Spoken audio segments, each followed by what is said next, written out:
r/ask Reddit. What's the most you've seen someone be so out of touch with reality?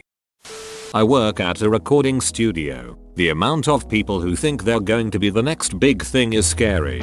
We are gonna get you so famous when we hit it big. I also record and I hear this statement being uttered too much as well. My buddy runs a recording studio. The amount of deals people want based on their certainty of getting big is ridiculous. My brother's best friend married a pretty rich girl. He said the first time he saw her do laundry she was going through her pockets and throwing her loose change in the garbage. She had no idea that people kept their change. Genuinely thought everyone just threw it away. Edit. Holy shit, my first gold. Thanks friend. I clean houses, and the teenage girl in one of them throws away any bill that has a rip in it. Edit. And now my highest voted comment is an aside about a teenager throwing money away. Do you take the bills? Got a good one. I went to school in a UBC for a year and lived in the dorms. One of the super rich Chinese kids that populated my school lived on the same floor as me. Her first day there she took a shower in the public bathroom and then just left all her clothes strewn about. She assumed the maid would come pick them up and wash them. Free clothes for everyone else, I guess. I've heard this is actually a thing at my university. Chinese students have to pay university fees up front in the UK, so many of them are supposedly quite well off and sometimes just give away their clothes because it's easier/cheaper than taking them back to China at the end of each year. Some years ago, I worked in a mailroom. The boss of my boss was talking about one of her family members who had some kind of emergency and had to come up with $30. 000. She said to my boss and I'll never forget this, I don't understand the problem. I mean, who doesn't have $30? 000 saved for an emergency? Beach. I work in a mailroom. Epilogue. I have been out of the mailroom for 8 years. I still don't have an extra $30. 000 lying around. Edit. This got way bigger than I thought it would. I should clarify some things. That was about 9 years ago. I am no longer in the mailroom. I have worked my way up through several promotions, and I am now a financial analyst with the same company. Oddly enough, I thank you for the links to r/person Affluent, but I do not need them. My wife and I are in pretty good shape now. We both have masters in our respective fields, and while we have student loans to pay, we're in pretty good shape. Maybe not $30,000 just laying around shape, but we've got it covered. To anyone struggling right now, I would recommend that you check out the link to r/person Affluent that has been provided several times. There are definitely some good ideas in there, and if it helps you put just a couple more bucks away per week, then it's done a good job. To anyone saying she was just joking, or just being sarcastic, nope, trust me, not the case. I remember seeing an article recently that said most Americans couldn't even afford a $1,000 emergency. Duck 30 grand. Most people can't come up with $1 grand. Edit. I guess it's $400, not $1. 000. Edit. I guess for some people they don't realize what this means. It means that you basically have to live in a bubble. You get into any sort of car accident, you're ducked. You get any mid-range or serious illness, you're ducked. You get hurt or anything that lands you in the air, you're ducked. I could go on. A simple solution to that would be insurance. Right? Well, you can't afford that shit. Insurance prices keep going up, so I hope you're getting a good raise every year. Otherwise, you're ducked. A simple solution to that would be get a better job. Right? That could be achieved by going to college and getting educated, amongst other things. But that shit is expensive as duck. If your parents don't make a lot of money, you could get financial aid like I did. If they make a median amount but not enough for college, then there's no financial aid. That means you take out loans. Unless you were lucky enough to get a bunch of scholarships. So now you'll have to live with student loan debt for a while. Another dark cloud of financial fear hanging over your head. Oh shit. Wait, your car just broke down and you can't pay to fix it. Guess you'll have to work overtime to be able to fix it. But wait, you don't have a car to go to work. And now they're cutting your hours to 1 hour less than full time so that they don't have to give you health insurance. Better hope you didn't have expensive prescription meds that your insurance was paying for. And you better hope you don't get sick or get hurt enough to land you in a. This is obviously just a pissed off rant and could be easily written off as life's tough. Deal with it. That's pretty damn true even in my opinion. But when the deck is stacked against you, it's pretty hard to succeed, let alone deal with a major blow like a $1,000 or $400.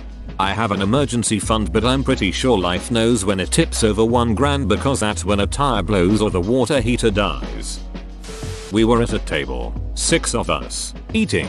The conversation turned to jobs employment. One of the guys, a rich kid that had most of his life handed to him, including his tech job at mommy's company, made the comment that he didn't understand why if someone couldn't find a job, they just didn't go back to school, get a degree, and try some more. He couldn't understand 2 things. 1. Most families cannot support an unemployed adult student for the time it takes to get a degree. 2. The jaw-dropping one was he thought that all colleges, everywhere, were free. His logic was that students go to college straight from high school and they don't have money, so how else could they afford school? We live in the US. And this guy was 27 years old, and we had to tell him school costs money.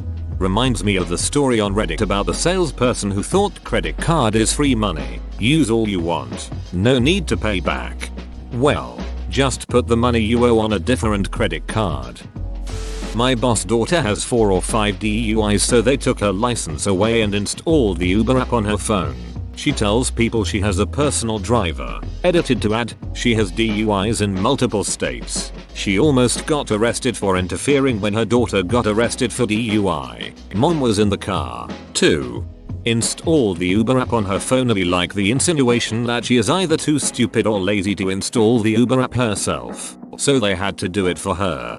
I like the insinuation that she is either too stupid or lazy to install the Uber app herself, so they had to do it for her. 4-5 DUIs. Fam. Knew a guy who was really into Rage Against the Machine and getting pretty radicalized about government. One day thought he was being tailed by the FBI, so he threw it in reverse and rammed the car. Turns out it was the FBI. He was on a watch list, and now he's in prison. That dude sounds super in touch with reality. He figured out the FBI was following him. I don't think even 1 in 100,000 people are that observant. FBI must suck at being inconspicuous. I had to give my friend the sex talk, junior year of high school. Before that, he thought you took your wife to the hospital. They put you in a room. You peed on her and the baby would be conceived. Sweet Jesus. You peed on her what? The duck? He knew the penis is involved somehow. My dad actually believes that Obama is a gay Muslim sent here to destroy the country, so I'll pick him. The Obama conspiracy nuts are really fascinating. They somehow simultaneously believe that Obama is an effeminate weakling incapable of standing up for himself or the United States, but also a brutal dictator in waiting who's going to take away everyone's guns and bring all of America under Sharia law. It's an excuse for those people to be racist without saying they hate Obama for being black. Okay, so I was 15 and working at McDonald's. I was at the back window where you take people's money. A customer came and blew past the back speaker where you order. That was pretty typical, so I figured it was just a normal mistake. When they get to my window, it is a very old lady. She smiles at me, holds a grocery bag up with frozen chicken and a 2-liter of soda. She holds out a $20 bill and asks how much for the chicken and soda. 15-year-old me didn't have the coping skills for this. I stared at her for what felt like forever. Finally I said, I think you're confused. She drove off with her car halfway over the curb. I spent several minutes staring blankly at the screen after this one. I still can't fathom what kind of transaction she was trying to participate in. Clearly a drug deal. My house isn't that big. I only have 6 bedrooms. One of my classmates added 1. This amazed me because the average number of bedrooms people have in my area are 3-4. UK. It was just the way they said it, as if it wasn't a big deal. Edit 2. This is a pretty big house in a fairly affluent area. The house is built further off the road, which is usually uncommon in the UK, and often referred to as a mansion in our friendship group, as a joke. Bedrooms are actual bedrooms and they also have other rooms such as an office, etc. I'm not shitting on the rich. It just amazes me that some who are very fortunate can be blindsided. A friend of mine said he was disappointed that he couldn't find an affordable house that had just a couple acres and a pool. Well, yeah, your parents' house isn't an affordable house. It's a mansion. I had to deal with a similar attitude from my wife when we were looking for our first house. At every house in our price range. But I don't want this. I want something nicer. My parents only spent $183k on their house. Yeah, and they bought that shit in like 1994. Went on a trip with an ex to Asia. She didn't like it because she couldn't understand why people didn't speak English. So she would just yell at them. I need a napkin. Bathroom. Where? I pretty much told her to have some respect for people. Talk to them politely. She got all mad and fussy at me the whole trip. This is actually advice I give people. Go on an extended vacation with someone before you marry them. Open bracket. Foreign countries are especially effective. There are few situations which will be more revealing of personal character and the strength of your interpersonal dynamics. I live in London as a welfarette for American students, knowing that American college costs a bundle, and the program to come over costs a load too. These students tend to be the richest and whitest of suburbia. One day the Wi-Fi went down and I may as well have told them that there was no drinking water in the UK. About 40 students were knocking on my door telling me it wasn't acceptable and that they were calling their daddies to sort it. My daddy is a lawyer. So if you think you're getting money for this accommodation when I haven't had Wi-Fi, you've got another thing coming, that sort of thing. I tried to calm them down. Let them know it would be back on in an hour or two when one of them said the following line. You can't blame us for being upset. We grew up in the first world. I was flabbergasted. Not only did she talk about being from the first world. Who does that? Like that is something to be proud of. But her entire argument was everything in my life has always been easy and perfect. How dare you take away the most minor of utilities for 3 hours? I despair at it. Changed another thing coming to another thing coming. Who knew that was right? I love the implication that London isn't considered first world by them. Edit. Yes. All your Brexit comments are hilarious. Each and every one. You should have asked them to explain what a first world nation is. That could have been really fun. I have a coworker who once got visibly upset because I said he was about the same age as my parents. He's 51. My parents are 53. I'd like to point out that I didn't just say this out of the blue. He asked how old my parents were, and I knew his age. So I made the comparison. He also said things like I work out, you know. I'm stronger than guys half my age. Very much a man-child in denial. Edit. There's a much longer backstory with this guy. But TLDR, I used to catch rides with him after work and had to stop after a few weeks because he was sexually harassing me to the point I wanted to jump out of the car. Calling him a man-child was based on a lot more than his I work out comment. He really thought he was entitled to my romantic interest. A female co-worker half his age. I'm stronger than people half my age. Doesn't hurt being 21. I'm in my 40s. I bet I could still hold my own against up to 4 11-year-olds. I used to work in a pizza place and my boss, the owner, was one of the strangest guys I've ever met. He used to tell me that the world was run by reptilian aliens and that the moon was their base. He knew this because NASA once hit something off the moon and it sounded like a bell and thus must be hollow and full of lizard people. Left that job after 3 weeks. Funnily enough, during the Apollo program, part of the instrument package they would deploy on the moon would include seismographers in order to measure moonquakes. One of the ways they could figure out the interior of the moon was to crash the spent third stages of the Saturn V rocket onto the moon. They would in general know where the stage impacted the moon and the waves generated from the impact would travel through the moon to the seismographs. NASA noted that the moon rung like a bell every time they did it, for minutes at a time. Lizard people confirmed. I work in advertising. Lots of creatives and producers in this industry who are super out of touch with reality. Mostly it manifests itself in people taking credit for huge societal fads just because they used it once in an ad. So for example, let's say we used the word epic in an ad at some point. That creative will believe that they are responsible for how often the word epic has been used since then. Occasionally it will manifest itself in crazier ways. I once had to try to explain to a creative why a radio spot couldn't detect a listener's name and then automatically insert that name into the VO. Edit. Since this comment is getting a lot of attention, the impression that I got from the particular creative that wanted names in radio ads was that he assumed that the same technology that uses cookies to target web ads could be transferred to FM radio. I would be extremely surprised if he ever read Fahrenheit 451. Also, for those of you that are silly enough to actively want to pursue a career in advertising, I suggest you watch the show Happy-ish. It's not great, but it's the most accurate depiction of this industry that I've seen. Second edit. For those of you asking for career advice, this industry forces you to work long hours for and with a huge amount of people who only got their jobs through nepotism. And at the end of the day, 99.5% of the creative work you do is shitty and worthless. The other 5% is less shitty, but still worthless. None of it is glamorous. Unless you're extremely dumb. Don't do it. Learn a useful trade and live a good life.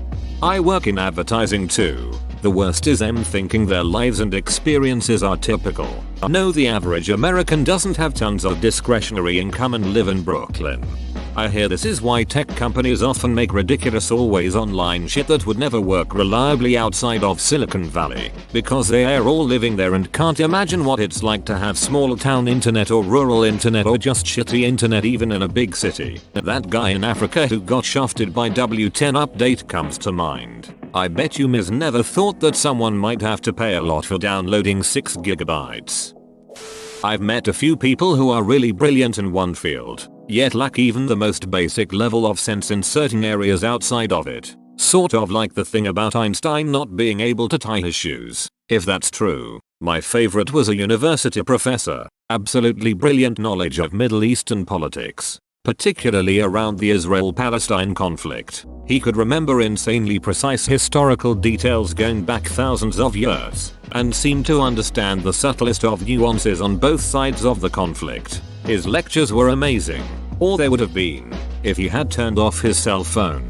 He simply couldn't figure out how to silence his phone, or even turn it on and off. He had let his tay do it for him a couple of times, but then he'd leave with it still off and couldn't figure out how to turn it back on until he came back the next day. So after going through that twice, he decided he would just leave it on, and it appeared that every telemarketer on earth had his number, because it would ring at least 5 times an hour at full volume, and he'd just talk over the top of it like it wasn't happening. He also never answered his email, because he apparently didn't realize that he had one or might need to use it. One day he'd forgotten to bring his little water jug, and sent his tay to the vending machine in the middle of a lecture to bring him a bottle of water. She brought it back and handed it to him, and he turned red in the face trying to get it open, before handing it back to her and declaring that something was wrong with it. She opened it quickly and easily. He'd been turning the cap the wrong way. I should specify here that this was not a super old guy who you'd expect to have issues with technology and life in general. He was in his mid or late 40s. Too much college, not enough high school. My father, by far, but the coin incident was the farthest from reality he's ever been. My dad collects coins because his extremely Hungarian immigrant grandfather convinced him that the bank, capitalizing it because to him, all banks are just one huge world bank, is determined to steal all his money from him, so he has to have a backup plan. This in and of itself isn't too extreme. Plenty of people choose self-sustenance due to a distrust in government and economics, but the real kicker happened when he tried to roll his coins. He has to order his coin rolls online because he doesn't want to go to the bank and get coin rolls because then the bank will know how much money he's hiding from them. I'm not kidding. Anyway, he ordered a bag of coin rolls and waited about a month for them to come before he started getting curious where they were. He asked my mom to check the order tracking while he was at work one day, which led to this conversation. Mom, Dad's name. It says here that the package made it to town we live in 2 weeks ago. but got sent back. It says you gave no delivery address. Dad, yeah, why would I do that? I don't want them to know where I live. They might tell everyone. Your father sounds like Ron Swanson. Someone I know thinks Soviet Union still exists and only our country left it. One of the lesser known Brexit consequences. That's what we wanted you to think. UNUSSR presses button. Berlin Wall pops back up. Tanks roll in May Day parade. Lenin rises from tomb to crush capitalism. Not being able to use a desktop for emails, or handling 2 email accounts, so that you have to get all your professional emails on a private unsecured server. A guy I know once told me that dinosaurs were a hoax, and dinosaur bones were floating in space when God formed the earth. That's why they're trapped in the ground. My stepmother, really nice lady, but very tightly wound, told me Satan put the dinosaur bones in the ground to trick us. I asked her why. 1. God would let Satan mess with his creation, and 2. Then why did she let my dad keep a whole shelf of fossils in the living room if they were literally created by the devil? She went and had a meltdown in the bedroom, yelled at my dad for a bit, and I got sent to my room. A little while later my dad came in and said he'd been told to have a serious talk with me. Then he said, stop torturing your stepmother. He tried to look stern, started laughing, and had to wait till he could get his face under control before he left the room. Edit: my dad loves his wife very much and usually lets her have her way when it comes to things that are really important to her. I think he's either atheist or agnostic himself, but I'm not sure. Church is a big deal for her, so he goes to, volunteers and stuff. And yes, she is very pretty. Not a bimbo though. She has a good brain, but her parents tried very hard to keep her from using it on anything that wasn't sufficiently ladylike. Her dad was a Lutheran minister who loved his wife and daughter but believed that women were fragile and weak and needed good sensible men to look after them. Also, my mom, dad's first wife, is batshit crazy, so by comparison my stepmother is really easy to live with. She has a good heart. She's just a very nervous person and she gets scared if something challenges her beliefs. That's actually a common belief. The idea is that God allows Satan to mess with things to test people's faith. People who think the world is flat, I mean, it's been known for a very long time. There is plenty of evidence and logic behind it. What makes someone decide nope, it's flat? I really like to think it's all a big social experiment. I'm Ethan Bradbury. About 30% of my Facebook feed, some just post political or health or medical conspiracies bullshit all day and never actually research anything.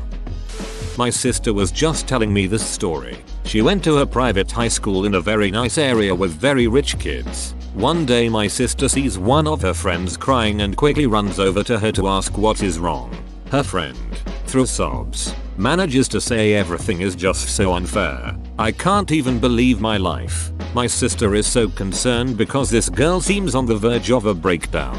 After calming her down for a bit, my sister asks again what is bothering the friend, thinking maybe someone died or her parents are getting divorced. Well, you know my birthday is coming up, and so is my sister's. And well, sobbing some more, my parents are getting us both brand new Range Rovers. And because she is older breaks down, she is getting the black one, but I wanted that only. The only thing my sister could do was say I am so sorry for you and walk away. We still do feel bad for her. So detached. Me right now. Got told this morning that I have 17 days to write the remaining 50 pages of my thesis. And instead of having a panic attack and hyperventilating, I'm sitting in the library and watching Louis because I just wrote 2 pages of semi-coherent rambling. That's less than 3 pages per day, and you just got 2/3 of today's work done. What about that kid in Texas who murdered 4 people with his car, then pleaded that he was too rich to value other humans' lives? Edit: 4 people. What about the Stanford student who raped a female behind the dumpster, got 6 months in jail, and had the dad give a speech about how his son was a victim? Whoa, you made it to the end? You're a ducking beast. I'll cut you a deal. Smash like and subscribe for more curated content, bruh. It's free and that's a great price.